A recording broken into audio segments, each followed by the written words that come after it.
শাকিব খানের ভক্তরা যেমন তাকে ভালোবাসতে জানে, আবার ঠিক প্রয়োজনে শাকিব খানকে ভালো পরামর্শ দিয়ে ভক্তরা তার পাশেও থাকতে পারে। সাম্প্রতিক সময়ে শাকিব খান একই ভুল বারবার করে যাচ্ছেন এবং সেই ভুলটা কিভাবে শুধরানো যায় এই পরামর্শটিও ভক্তরা দিচ্ছেন। কি ভুল শাকিব খান বারবার করে যাচ্ছেন আর ভক্তরা ঠিক কি পরামর্শ দিচ্ছেন, চলেন বিস্তারিত আলোচনা করি আজকের এই ভিডিওতে। আপনাদের সাথে রয়েছি আমি ওয়াসিম। ভিউয়ার্স, এপাশে দেখুন একটি লাইক বাটন আছে, একটি লাইক দিয়ে মনোযোগ সহকারে ভিডিওটি দেখতে থাকুন। আজকে আমি এমন একটি বিষয় তুলে ধরতে চাই যে বিষয়টি হয়তো আপনারা খেয়াল করেছেন আবার খেয়াল করেননি, বাট বিষয়টি খুব গুরুত্বপূর্ণ। আমার পাশে একটি স্ক্রিনশট দেখতে পাচ্ছেন, এটি বাংলাদেশ চলচ্চিত্র নামক ফেসবুক গ্রুপ থেকে নেওয়া। এখানে পোস্ট করেছেন সারোয়ার হোসেন নামক একজন সাকিবিয়ান। এখানে তিনি লিখেছেন, প্রীতম কি পারবো উড়াদুরা গানকে ছাড়িয়ে যেতে? উড়াদুরা গান বলতে তুফান সিনেমার লাগে উড়াদুরা গানের কথা বলা হচ্ছে। অন্যদিকে শাকিব খানের আপকামিং বরবাদ সিনেমায় ওই লাগে উড়াদুরা গানের গায়ক প্রীতম হাসানের দুটি গান থাকছে। এ কারণেই প্রসঙ্গ এসেছে, প্রীতম কি পারবে লাগে উড়াদুরা গানকে ছাড়িয়ে যেতে? এরপরে তিনি শাকিব খানকে উদ্দেশ্য করে বলেছেন, শাকিব খান একটা জায়গা থেকে এখনও কোনোভাবেই বের হতে পারছে না। সেটা হলো, কোনো কণ্ঠশিল্পীর যদি একটা গান হিট হয় তাহলে সেই কণ্ঠশিল্পীকে দিয়ে টানা কাজের সুযোগ দেওয়া।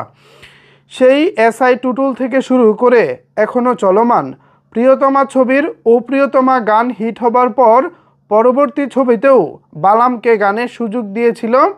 গান তো হিট হয়নি, উল্টো সমালোচনা হয়েছে। তারপর তুফান ছবিতে প্রীতমের উড়াধুরা হিট হবার পর বরবাদ ছবিতে একটি না দুটি গানের সুযোগ দিল। প্রীতম পারবো কি উড়াধুরা গানকে ছাড়িয়ে যেতে? বরবাদের দুটি গান দিয়ে নাকি বালামের মতো অবস্থা হবে? তো বুঝতে পারতেছেন এখানে তিনি কোন বিষয়টাকে মিন করেছেন।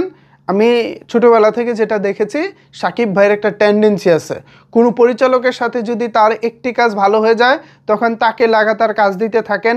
কোনো একজন নায়িকার সাথে যদি দু একটি কাজ হিট হয়ে যায় তখন ওই নায়িকাকেও লাগাতার ব্রেক দিতে থাকেন। আবার গায়কের ক্ষেত্রেও সেম একই ব্যাপার ঘটে, যদিও মাঝখানে এই ব্যাপারটা কিছুটা কমে গিয়েছিল, বাট প্রিয়তমার পরে আবারও শাকিব খানের সেই পুরনো স্বভাবটা যেন একটু ফিরে এসেছে।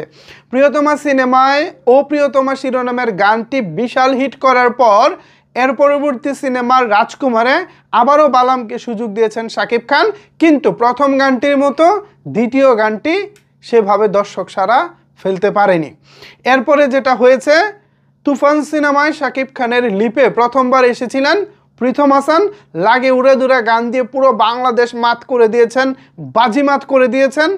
তারপরে শাকিব খান তার বিপিএল দল ঢাকা ক্যাপিটালসের থিম সংয়ের দায়িত্ব দিয়েছিলেন এই প্রীতম হাসানকে, কিন্তু এই থিম সংয়ে তিনি বড় রকমের ব্যর্থ হয়েছেন, আমাদেরকে হতাশ করেছেন। ওই একই গায়ক এবার শাকিব খানের আপকামিং পরবর্তী সিনেমা বরবাদে দুটি গান নিয়ে আসছেন। থিম সঙ্গের হিসাবটা বাদ দিলাম, এটা যেহেতু সিনেমার কোনো বিষয় না, এটা আলাদা সাইডে রাখলাম, বাট সিনেমার ব্যাপারটা এখানে চলে আসে। যেহেতু তুফান সিনেমায় লাগে উড়াদুরা গান দিয়ে পুরো বাংলাদেশ নাচিয়েছেন, এখন বরবাদের দুটি গান দিয়ে কি তিনি নাচাতে পারবেন?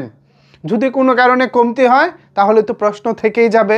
এ কারণেই ভক্তরা চাচ্ছেন না কাউকে লাগাতার সুযোগ দিতে, একটু মাঝখানে ব্রেক দিয়ে গ্যাপ দিয়ে তারপর যদি সুযোগ দেওয়া হয় তাহলে উক্ত শিল্পীও ভালো কাজ করতে পারবে, আমরাও ভালো কাজ পাবো। কি মনে হয় ভিউয়ার্স, এই যে একজন ভক্ত যে আইডিয়াটা দিয়েছেন, এটা আসলে ঠিক বলেছেন তিনি নাকি ভুল কিছু বলেছেন? চাইলে সেটি নিচের কমেন্ট বক্সে জানাতে পারেন। ধন্যবাদ সবাইকে এতক্ষণ আমার সাথে থাকার জন্য।